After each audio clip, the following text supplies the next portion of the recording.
Além das hepatites virais, o Julho Amarelo também é o mês de conscientização do câncer ósseo, que responde por 2% dos casos de câncer no país.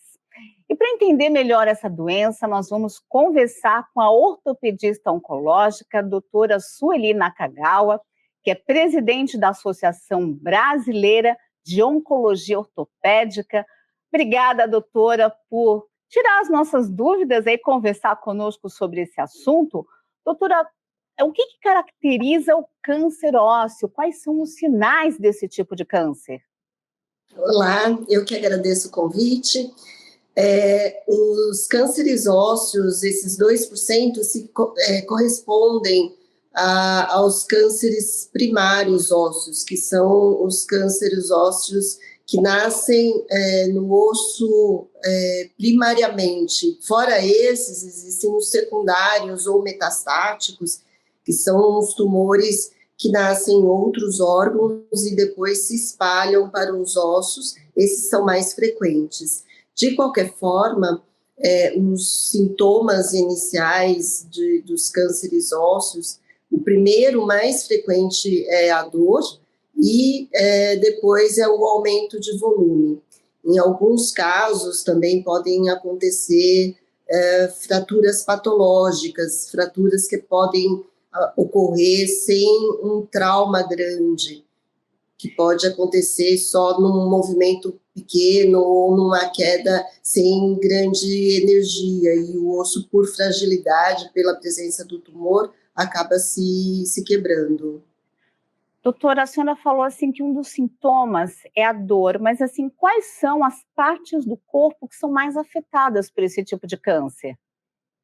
O mais frequente é na região do joelho, na região que a gente chama do fêmur, que é esse osso longo da coxa, na parte distal, então perto do joelho, na região proximal da tíbia, que é o outro osso próximo ao joelho, e na região do ombro, são as regiões mais frequentes desse câncer ósseo primário.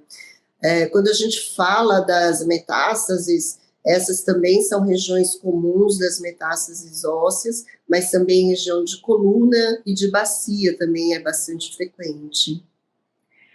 E quais são as faixas etárias que são mais afetadas pelo câncer ósseo? Existem vários tipos de cânceres, né? Então, quando a gente fala de câncer primário ósseo, um dos mais frequentes dentro da faixa etária de criança e adolescente é o osteosarcoma e o sarcoma de Ewing. Então, a faixa etária desses dois tipos acontecem na faixa etária de crianças e adolescentes. Existe um outro tipo de sarcoma, que é o condrosarcoma, que já acomete a faixa de adultos a partir dos 40 anos de idade. E quando a gente fala das metástases ósseas, elas são mais frequentes também em adultos e idosos a partir de 40 anos de idade também. Então, doutora, é importante ficar bastante atento aos locais e aos tipos de dores.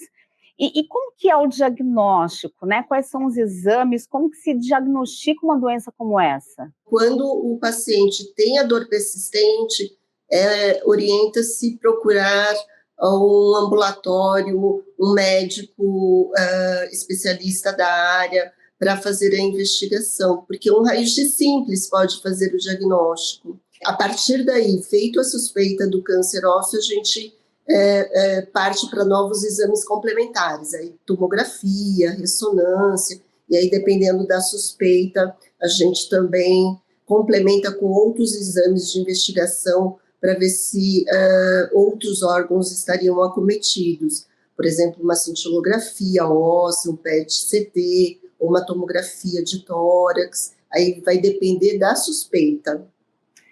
E, doutora, caso a pessoa seja diagnosticada com câncer ósseo, ele tem cura? Qual que é o tipo de tratamento para essa doença? Sim, tem cura e depende muito do estágio da doença. Por isso que essa investigação inicial com os exames complementares para avaliar a extensão da doença, para avaliar se outros órgãos estão comprometidos ou não, é importante essa fase inicial. A partir dessa fase inicial é feita a biópsia, que precisa ser realizada preferencialmente pela equipe que vai dar seguimento ao tratamento, para não ter risco de contaminar a área da biópsia por células tumorais ao redor dessa área da biópsia, e dependendo do diagnóstico, aí estabelece-se o tratamento, porque dependendo do tipo de tumor, se é um tumor que responde a uma quimioterapia, se responde a uma radioterapia, às vezes faz-se esse tratamento antes de uma cirurgia, por exemplo. Mas tem alguns tumores, por exemplo, o condrosarcoma, a maioria dos condrosarcomas, eles não respondem nem à quimioterapia, nem à radioterapia. Então, na maioria desses tipos de tumores, o tratamento é exclusivamente cirúrgico.